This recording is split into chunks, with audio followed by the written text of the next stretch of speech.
Et la petite interview à l'officine Trick Track avec le célèbre Monsieur Fall. Salut Fall. Salut Farid. Alors, t'as commencé comment le jeu de rôle? J'ai commencé le jeu de rôle sans m'en apercevoir en fait. C'est quand je suis rentré à l'Institut d'art visuel des Beaux-Arts d'Orléans. J'ai très rapidement fait la connaissance d'un individu qui était 2-3 années au-dessus de moi.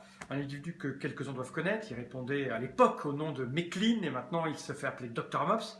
Il était étudiant et il pratiquait, alors on était en 82-83. T'avais quel âge? Moi j'avais 16-17 ans quand je l'ai rencontré, 17 ans on va dire quand j'ai fait sa connaissance. Et au détour d'une conversation, alors on parlait essentiellement d'art parce qu'on était aux Beaux-Arts, mais un jour il m'a proposé de faire une petite partie de jeu de rôle, je ne savais pas ce que c'était. Et d'ailleurs en quittant la table, je ne savais toujours pas ce que c'était parce qu'il m'a expliqué que dans un jeu de rôle, il y avait une histoire et qu'on allait être de manière virtuelle, intellectuelle dans un environnement, à l'époque médiéval fantastique forcément. Je ne me rappelle même plus le jeu, c'était peut-être un Donjons et Dragons, je ne me rappelle plus du tout. Il a juste dit cette petite phrase, tu peux faire exactement ce que tu veux. Et à cette époque-là, il ne fallait pas me dire ça, parce qu'on était dans une auberge, et j'ai fait ce que je voulais, c'est-à-dire foutre la merde, partout. Je peux faire ça? Il me disait, oui, tu peux faire ça. Alors j'allais pousser quelqu'un, j'allais essayer de draguer la serveuse, je suis monté dans les chambres, foutre le bordel. Il m'a laissé faire ça pendant un petit quart d'heure, jusqu'à ce que je finisse dans les geôles d'une prison quelconque. Et j'ai arrêté là, parce que je trouvais l'expérience un peu... Enfin, j'étais un peu jeune, quoi, donc j'ai fait mon foufou, et puis je suis passé à autre chose. Mais t'étais le seul joueur ou t'étais... Non, il y avait 2-3 joueurs qui étaient là, mais bon, je prenais déjà beaucoup de place, je faisais beaucoup de gestes, je parlais fort. Donc j'ai monopolisé l'attention de la table et celle du Mops, donc à l'époque, pendant les 15 minutes qu'il a fallu pour qu'ils comprennent que j'allais foutre la merde et me foutre dans une geôle de donjon. Et donc c'était ma seule unique expérience, parce que bon, il a dû se dire, ce gars-là, il est bien gentil, mais quand on parle d'art, c'est bien. Mais quand on fait du jeu de rôle, ça part en couille. Il n'est pas assez mûr, peut-être qu'il s'est dit. En tout cas, le jeu de rôle a disparu de ma vie à ce moment-là. Je ne savais même pas que ça existait en fait. Je m'en suis rappelé qu'après que j'avais eu cette expérience-là. Et c'est beaucoup plus tard, avec le Mops, on a fait plein de trucs, nos chemins se sont séparés, et on s'est retrouvés par hasard être voisins, je sais pas, 6-7 ans plus tard. Et on s'est retrouvés donc, pas son travail, parce qu'on ne cherchait pas de travail plus que ça, plus ou moins père au foyer, enfin bref. On avait des activités qui nous laissaient beaucoup de temps chez nous, et lui, il avait... des joueurs de jeux de rôle, il masterisait des parties. Il avait des copains qui jouaient au jeu de rôle et il m'a proposé de venir faire une partie, de partager la table avec ses copains. Et là, c'est là que j'ai commencé à jouer à un premier vrai jeu dont je me souviens, c'était du JRTM, le jeu de rôle en Terre du Milieu. Donc j'ai fait mes armes déjà dans la peau d'un nain, parce que j'ai adoré jouer des nains, et dans tous les jeux médiévaux fantastiques, je joue quasiment que des nains, sauf si ça m'a imposé, parce que j'ai fait des tournois de jeux de rôle, et oui, ça existe, où on m'a imposé autre chose que des nains. Juste comme ça, tu serais pas rancunier comme un nain aussi? Probablement, ouais, d'où la barbe et tout ça. Un célèbre auteur de jeux de rôle aussi qu'on connaît.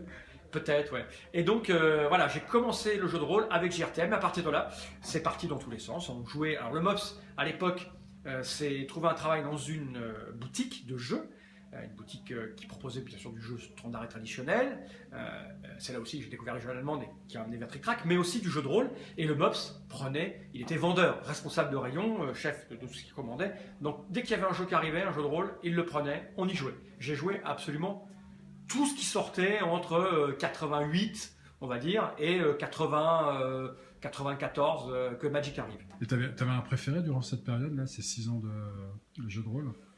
Non, j'aimais bien jouer à Star Wars, j'aimais bien jouer à Innominé Satanis, Magna Veritas, j'aimais bien jouer à Warhammer, voilà, c'est les jeux que j'aimais bien parce que c'était des univers plutôt clairs, évidents. Cthulhu, je jouais à Cthulhu, mais ça me faisait un peu chier. Ce qui me faisait chier dans Cthulhu, c'était toujours la même chose, tu perdais des points de santé, puis le personnage qui mourait à la fin systématiquement, ça m'emmerdait à l'époque, bien que maintenant en fait... Je m'en fous. J'ai masterisé par exemple, voilà. du Paranoia. Et je t'avoue que dans Paranoia, tu ne dois pas tenir à ton personnage, mais moi j'ai masterisé des parties où les personnages ne mouraient pas tant que ça. Parce que j'adorais l'univers, j'adorais tout ce qu'il y avait autour, la mécanique, tout ça, et ça m'emmerdait que une des composantes du jeu était qu'on mourait systématiquement, on savait qu'on allait mourir un certain nombre de fois, ça m'emmerdait. Donc tu vois, j'avais un petit problème avec ça. Et maintenant, j'ai l'impression que ce sentiment d'attachement, quoique, avec le petit jeu que je suis en train de préparer, parce que je prépare maintenant, je reviens au jeu de rôle, je suis attaché aussi à cette gestion de la vie et de la mort. Donc j'ai masterisé beaucoup de James Bond. J'adorais ça, parce que j'aime dans le jeu de rôle que les situations que je décris soient appréhendées immédiatement par le joueur. Et il y a des univers comme ça, je te parle de James Bond, d'où un univers contemporain du coup. Voilà, parce que j'aimais bien faire jouer pas forcément des gens super accros, puis même... voilà, j'aime bien les univers très pas caricaturaux, mais tu vois, archétypés. Voilà. Et James Bond me le permettait. Alors quand on jouait à James Bond, c'était plutôt, comme le dirait le Mops, la Panthère Rose, plutôt que le James Bond sérieux, parce que tout ce que je masterisais, c'était toujours un peu rigolo. J'ai masterisé du Star Wars, du Paranoia, du Toon. Voilà. Mais j'ai beaucoup masterisé de James Bond, vraiment beaucoup. Et du coup, tu préfères être masterisé ou jouer? Alors j'aime les deux. J'aime les deux, j'adore masteriser parce que pour moi c'est un exercice intellectuel qui me plaît, qui me fascine autant que joueur. Parce que pour moi, le jeu de rôle, c'est être confronté à des situations qui sont sans risque, puisque c'est du faux, voilà, et tenter de trouver les meilleures solutions. Et quand je masterise, je suis aussi dans cette situation-là, c'est-à-dire que j'écris en général, et dans bien des cas, je n'ai masterisé que des scénarios sortis de mon esprit. Parce que pour moi, l'exercice, il est là. Donc j'ai des grandes lignes, et j'adore écouter les joueurs, et essayer de comprendre vers quoi ils veulent aller, ce qu'ils imaginent, et rebondir dessus. Donc pour moi, c'est un vrai exercice intellectuel, c'est un vrai jeu. Pour moi, le jeu de maître de jeu, c'est un jeu. Et beaucoup d'improvisation, du coup. Ah, énormément. Est-ce que par hasard, ça t'aurait aidé pour la Trick Track télé, les interviews, etc. Ce principe d'improvisation? Oh, peut-être, mais j'ai toujours été comme ça. J'ai fait du théâtre avant de faire du jeu de rôle. Je faisais du théâtre. Et tout ce que j'ai fait sur scène, c'était basé. Pareil, j'ai jamais joué des pièces qui sortaient pas de mon esprit ou celui de mes camarades. Donc un travail commun de mise en scène et d'écriture. Donc ça a toujours été. Ça, même quand je faisais de l'art aux Beaux-Arts, j'arrivais dans une situation, j'analysais et j'essayais de faire quelque chose qui sortait de mon esprit. Parce que pour moi, c'est plus facile. J'ai pas besoin d'expliquer. C'est pour ça qu'aussi, pour revenir au jeu de rôle, je suis en train de revenir au jeu de rôle parce que le jeu de rôle a disparu de ma vie avec Magic, qui a été remplacé par le jeu de société d'où Trick Track. Mais là, il y a un retour.